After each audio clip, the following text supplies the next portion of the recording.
ಸ್ನೇಹಿತರೆ, ಮೀಡಿಯಾ ಮಾಸ್ಟರ್ಸ್ಗೆ ಸ್ವಾಗತ ಸುಸ್ವಾಗತ. ಗೆಳೆಯರೆ, ಚೈನಾದ ಕುತಂತ್ರ ಮತ್ತೆ ಜಗತ್ತನ್ನು ಬೆಚ್ಚಿ ಬೀಳಿಸ್ತಾ ಇದೆ. ಇತ್ತೀಚೆಗಷ್ಟೇ ಬ್ರಿಟನ್, ಅಮೆರಿಕ, ಆಸ್ಟ್ರೇಲಿಯಾ ಸೇರಿದ ಹಾಗೆ ನಾನಾ ದೇಶಗಳಲ್ಲಿ ಚೈನಾದ ಸ್ಪೈಗಳನ್ನು ಬಂಧಿಸಲಾಗಿತ್ತು. ದಶಕಗಳಿಂದ ಆ ದೇಶಗಳಲ್ಲಿ ಉಳ್ಕೊಂಡಿದ್ದ ಗೂಢಚಾರರು ಅಲ್ಲಿ ತಮ್ಮ ಪ್ರಭಾವವನ್ನು ಬಳಸಿಕೊಂಡು ಸರ್ಕಾರಕ್ಕೆ ಹತ್ತಿರ ಇರುವವರ ಸ್ನೇಹವನ್ನು ಸಂಪಾದಿಸಿಕೊಂಡಿದ್ರು. ಆ ಮೂಲಕ ಚೈನಾಗೆ ಬೇಕಾದ ಫೇವರ್ಗಳನ್ನು ಅವರಲ್ಲಿ ಕೂತ್ಕೊಂಡು ಮಾಡಿಸ್ತಾ ಇದ್ರು. ಅಷ್ಟೇ ಅಲ್ಲದೆ ಆ ದೇಶಗಳು ಚೈನಾ ವಿರುದ್ಧ ಏನೇ ನಿರ್ಣಯಗಳನ್ನು ಕೈಗೊಂಡ್ರೂ ಕೂಡ ಅದು ತನಗೆ ಗೊತ್ತಾಗೋ ಹಾಗೆ ಚೈನಾ ಮಾಡ್ಕೊಂಡಿತ್ತು. ಅಲ್ಲಿ ಗೂಢಚಾರರು ಸಿಕ್ಕಿಬಿದ್ದ ನಂತರ ಚೈನಾ ಈಗ ಬೇರೆಯದ್ದೇ ತಂತ್ರವನ್ನು ಹೂಡಿದೆ. ಆ ಮೂಲಕ ದೊಡ್ಡಣ್ಣನ ನಿದ್ದೆಗಿಡಿಸ್ತಾ ಇರೋದಲ್ಲದೆ ಭಾರತಕ್ಕೆ ಕೂಡ ಒಂದು ಎಚ್ಚರಿಕೆಯನ್ನು ಕೊಡ್ತಾ ಇದೆ. ಹಾಗಾದ್ರೆ ಈಗ ಚೈನಾ ಮಾಡ್ತಾ ಇರೋದಾದ್ರೂ ಏನು? ಇದು ಅಮೆರಿಕ ಹಾಗೂ ಭಾರತಕ್ಕೆ ಹೇಗೆ ಪಾಠ ಆಗುತ್ತೆ ಅನ್ನೋದ್ರ ಬಗ್ಗೆ ಒಂದಷ್ಟು ಮಾಹಿತಿಯನ್ನ ನಾವಿಲ್ಲಿ ನೋಡೋಣ.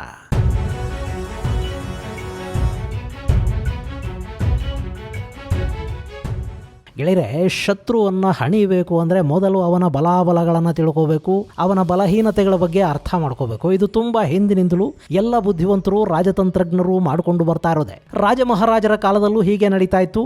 ಶೀತಲ ಸಮರದ ಕಾಲದಲ್ಲಿ ಅಮೆರಿಕ ಹಾಗೂ ಸೋವಿಯತ್ಗಳು ಕೂಡ ಅದನ್ನೇ ಮಾಡ್ತಾ ಇದ್ವು. ಒಬ್ಬರ ವಿರುದ್ಧ ಮತ್ತೊಬ್ಬರು ಮಾಹಿತಿಯನ್ನು ಸಂಗ್ರಹಿಸಿ ತಂತ್ರಗಳಿಗೆ ಪ್ರತಿತಂತ್ರಗಳನ್ನು ಹೆಣೆಯುವ ನಿಟ್ಟಲ್ಲಿ ಅವರು ಕೆಲಸ ಮಾಡ್ತಾ ಇದ್ರು. ಈಗ ಅದೇ ತಂತ್ರವನ್ನ ಅಮೆರಿಕ ಮತ್ತು ಚೈನಾಗಳು ಮಾಡ್ತಾ ಇವೆ. ಅಮೆರಿಕ ನೇರವಾಗಿ ಚೈನಾದ ವಿರುದ್ಧ ಸಮರ ಸಾರಿದ್ರೆ ಚೈನಾ ಮಾತ್ರ ಅಮೆರಿಕಾದ ಜೊತೆಗಿದ್ದ ದಿನಗಳಲ್ಲಿ ಅದರ ಬೆನ್ನಿಗೆ ಇರಿದಿದೆ.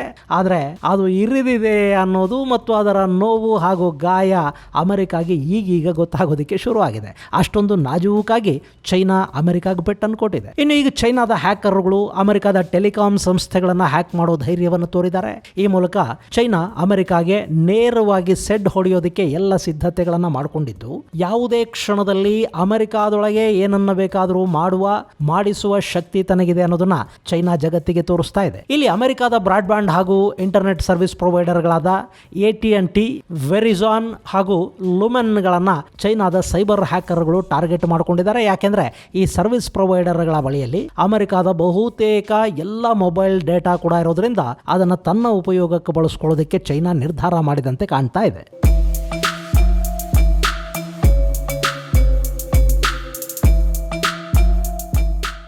ಗೆಳೆಯರೆ, ಇಲ್ಲಿ ಚೈನಾ ಸೈಬರ್ ಹ್ಯಾಕ್ ಮಾಡಿದೆ ಅನ್ನೋದನ್ನ ಅಮೆರಿಕ ಬಹುಬೇಗ ಅರ್ಥ ಮಾಡಿಕೊಂಡಿದೆ, ಕಂಡು ಹಿಡಿದಿದೆ.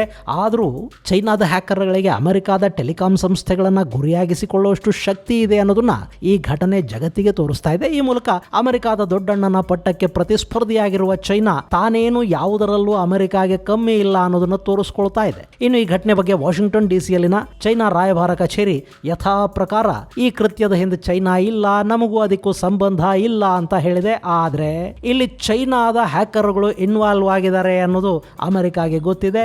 ಈ ಕೃತ್ಯವನ್ನ ಚೈನಾ ಬೆಂಬಲಿತ ಸಾಲ್ಟ್ ಟೈಫೂನ್ ಅನ್ನೋ ಸಂಸ್ಥೆ ಮಾಡಿದೆ ಅನ್ನೋ ಮಾಹಿತಿಯನ್ನ ವಾಲ್ ಸ್ಟ್ರೀಟ್ ಜರ್ನಲ್ ಹೊರಹಾಕಿದೆ. ಇನ್ನು ಈ ರೀತಿಯ ಸೈಬರ್ ಅಟ್ಯಾಕ್ ಅನ್ನ ಚೈನಾ ಮಾಡಬಹುದು ಅನ್ನೋ ಬಗ್ಗೆ ಈ ಹಿಂದೆನೆ ಅಮೆರಿಕದ FBI ಡೈರೆಕ್ಟರ್ ಕ್ರಿಸ್ಟೋಫರ್ ವೆರ್ರಿ ಹೇಳಿದ್ರು. ಚೈನಾದ ಹ್ಯಾಕರ್ಗಳು ಅಮೆರಿಕಾಗೆ ದೇಶದ ಒಳಗೆ ಹಾಗೂ ಹೊರಗೆ ತುಂಬಾನೇ ಥ್ರೆಟ್ ಆಗುವ ಸಾಧ್ಯತೆ ಇದೆ ಅನ್ನೋ ಮಾಹಿತಿಯನ್ನು ಅವರು ಬಹಿರಂಗಗೊಳಿಸಿದ್ರು. ಆದ್ರೆ ಇಲ್ಲಿ ಚೈನಾದ ಹ್ಯಾಕರ್ಗಳನ್ನ ನಿಯಂತ್ರಿಸೋದಕ್ಕೆ ಅಮೆರಿಕ ವಿಫಲ ಆಗಿರೋದು ಅಮೆರಿಕಾದ ಸಾಕಷ್ಟು ಮಾಹಿತಿ ಈಗಾಗಲೇ ಚೈನಾದ ಕೈ ಸೇರಿರುವ ಸಾಧ್ಯತೆಗಳ ಬಗ್ಗೆ ಬೆಳಕು ಚೆಲ್ತಾ ಇದೆ. ಗೆಳೆಯರೆ, ಇದು ಅಮೆರಿಕಾದಲ್ಲಿ ಚುನಾವಣೆಗಳು ನಡೆಯುವ ಸಮಯ. ನಿಮಗೆ ನೆನಪಿರಬೇಕು, 2016ರಲ್ಲಿ ಡೊನಾಲ್ಡ್ ಟ್ರಂಪ್ ಮೊದಲ ಬಾರಿಗೆ ಅಮೆರಿಕಾದ ಅಧ್ಯಕ್ಷರಾದ ಸಂದರ್ಭದಲ್ಲಿ ಒಂದು ದೊಡ್ಡ ವಿವಾದ ಶುರುವಾಯಿತು. ಯಾವುದೋ ಕಂಪನಿ ಅಮೆರಿಕಾದ ಮೇಲ್ಗಳನ್ನ ಹ್ಯಾಕ್ ಮಾಡಿದೆ. ಆ ಮೂಲಕ ಅವರು ಹಿಲರಿ ಕ್ಲಿಂಟನ್ ಸೋಲಿಗೆ ಕಾರಣ ಆಗಿದ್ದಾರೆ ಅಂತ ಹೇಳಲಾಯಿತು. ಅಲ್ಲಿ ಆ ಕೆಲಸವನ್ನ ಮಾಡಿದ್ದು ರಷ್ಯಾ ಅನ್ನೋದು ಕೆಲ ದಿನಗಳ ನಂತರ ಗೊತ್ತಾಯಿತು. ಆದರೆ ಆ ಸಂದರ್ಭದಲ್ಲಿ ರಷ್ಯಾದ ಕೃತ್ಯದಿಂದ ಲಾಭ ಆಗಿದ್ದು ಡೊನಾಲ್ಡ್ ಟ್ರಂಪ್ಗೆ. ಹೀಗಾಗಿ ಅವರು ರಷ್ಯಾ ಬಗ್ಗೆ ಹೆಚ್ಚು ತಲೆ ಕೆಡಿಸ್ಕೊಳ್ಳೋದಕ್ಕೆ ಹೋಗಲಿಲ್ಲ.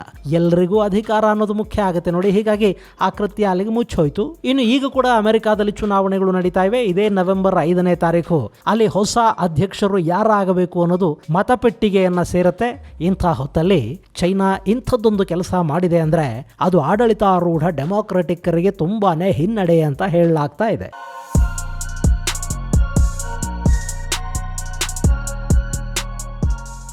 ಅದರಲ್ಲೂ ಕಮಲಾ ಹ್ಯಾರಿಸ್ ಅವರ ಹಿನ್ನಡೆಗೆ ಇದು ಕಾರಣ ಆಗಬಹುದು ಅನ್ನೋ ಮಾತುಗಳು ಅಮೆರಿಕಾದಲ್ಲಿ ಕೇಳಿ ಬರ್ತಾ ಇವೆ. ಇಲ್ಲಿ ಚೈನಾ ಅಮೆರಿಕಾದಿಂದ ಯಾವ ಮಾಹಿತಿಯನ್ನ ತಗೊಂಡಿದೆಯೋ ಬಿಟ್ಟಿದೆಯೋ ಅನ್ನೋದು ಮುಖ್ಯ ಆಗ್ತಾ ಇಲ್ಲ. ಆದರೆ ಅಮೆರಿಕಾದ ಟೆಲಿಕಾಂ ಕಂಪನಿಗಳ ಮಾಹಿತಿಯನ್ನ ಚೈನಾ ಕದ್ದಿದೆ. ಡೇಟಾ ಸೆಕ್ಯೂರಿಟಿಯ ವಿಷಯದಲ್ಲಿ ಅಮೆರಿಕ ವಿಫಲವಾಗಿದೆ ಅನ್ನೋ ಸುದ್ದಿ ಅಮೆರಿಕಾದ ಆಡಳಿತಗಾರರಿಗೆ ಚುನಾವಣೆಯಲ್ಲಿ ಸಮಸ್ಯೆಯನ್ನಂತೂ ಉಂಟು ಮಾಡುತ್ತೆ. ಇದು ಈಗ ಜಾಗತಿಕ ಚರ್ಚೆಗೆ ಕೂಡ ಕಾರಣವಾಗ್ತಾ ಇದ್ದು ಚೈನಾನ ವಿರೋಧಿಸುವ ದೇಶಗಳು ಈ ಬಗ್ಗೆ ಮುಂದಿನ ದಿನಗಳಲ್ಲಿ ತುಂಬಾನೇ ಎಚ್ಚರಿಕೆಯಿಂದ ಇರಬೇಕಾಗುತ್ತೆ ಆಗುತ್ತೆ ಅನ್ನೋ ಮಾತುಗಳು ಕೂಡ ಇಲ್ಲಿ ಕೇಳಿ ಬರ್ತಾ ಇವೆ. ಇನ್ನು ಅಮೆರಿಕದ ಟೆಲಿಕಾಂ ಸಂಸ್ಥೆಗಳ ಮೇಲೆ ನಡೆದಿರುವ ಸೈಬರ್ ದಾಳಿಯಿಂದ ಭಾರತ ಸೇರಿದ ಹಾಗೆ ಚೈನಾದ ಎಲ್ಲ ವಿರೋಧಿ ದೇಶಗಳು ಎಚ್ಚೆತ್ತುಕೋಬೇಕಾಗುತ್ತೆ. ಇಲ್ಲಿ ಚೈನಾಗೆ ಕೂಡ ಭಾರತದ ವಿರುದ್ಧ ನೇರ ಯುದ್ಧ ಮಾಡೋದ್ರಿಂದ ಆಗುವ ಅಪಾಯಗಳ ಅರಿವಿದೆ. ಹೀಗಾಗಿ ಅವರು ನೇರ ಯುದ್ಧಕ್ಕೆ ಮುಂದಾಗೋದಿಲ್ಲ. ಆದರೆ ಭಾರತದಲ್ಲಿ ತನ್ನದೇ ಆದ ನೆಟ್ವರ್ಕ್ ಅನ್ನು ಬೆಳೆಸಿಕೊಂಡು ಆ ಮೂಲಕ ಭಾರತದ ಮೇಲೆ ಸೈಬರ್ ದಾಳಿ ಮಾಡುವ, ಭಾರತದ ವಿರುದ್ಧ ಆರ್ಥಿಕ ಸಮರವನ್ನ ಸಾರುವ, ಭಾರತದ ಯುವ ಶಕ್ತಿಯನ್ನ ದಾರಿ ತಪ್ಪಿಸುವ ಪ್ರಯತ್ನಗಳನ್ನ ಮಾಡುವ ಮೂಲಕ ಭಾರತದ ಆಡಳಿತವನ್ನ ತಲೆಕೆಳಗು ಮಾಡುವ, ಹೀಗೆ ಯಾವ ಕೆಲಸವನ್ನ ಬೇಕಾದರೂ ಚೈನಾ ಮಾಡೋದಕ್ಕೆ ಸಿದ್ಧ ಆಗುತ್ತೆ. ಈಗ ಲೋನ್ ಆ್ಯಪ್ಗಳನ್ನು ತಗೊಳ್ಳಿ. ಚಿಟಿಕೆ ಹೊಡೆಯೋದ್ರಲ್ಲಿ ಹಣ ನಿಮ್ಮ ಖಾತೆಗೆ ಬಂದು ಬೀಳುತ್ತೆ ಅಂತ ಹೇಳೋ ಸಾಕಷ್ಟು ಲೋನ್ ಆ್ಯಪ್ಗಳಿವೆ. ಅವುಗಳಲ್ಲಿ ಬಹುತೇಕ ಚೈನಾ ಮೂಲದ ಕಂಪನಿಗಳೇ ಇವೆ. ಅವು ಲೋನ್ ಹೆಸರಲ್ಲಿ ನಿಮ್ಮ ಪ್ರತಿಯೊಂದು ದಾಖಲೆಗಳನ್ನ ಪಡ್ಕೊಳ್ಳೋದು ಅಷ್ಟೇ ಅಲ್ಲ, ನಿಮ್ಮ ಐಡೆಂಟಿಟಿಯನ್ನು ಕೂಡ ಸ್ಟೋರ್ ಮಾಡ್ಕೊಳ್ಳುತ್ತವೆ. ಆ ಮಾಹಿತಿ ಎಲ್ಲವೂ ಕೂಡ ಚೈನಾಗೆ ರವಾನೆಯಾಗುತ್ತೆ.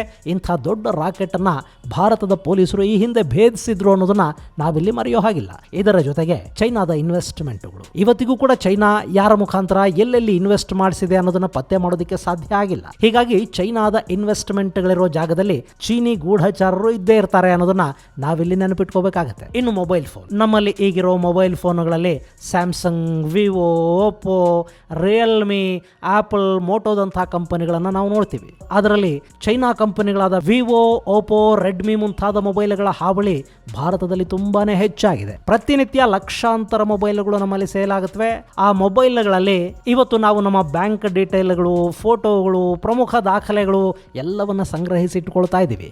ಇಂಥ ಮೊಬೈಲ್ಗಳಲ್ಲೇ ನಾಳೆ ಏನಾದರೂ ಚೈನಾ ಒಂದು ಸಣ್ಣ ಬಗ್ಗನಿಟ್ಟರೂ ಕೂಡ ಆ ಎಲ್ಲ ಮಾಹಿತಿ ಚೈನಾದ ಪಾಲಾಗಿಬಿಡುತ್ತೆ.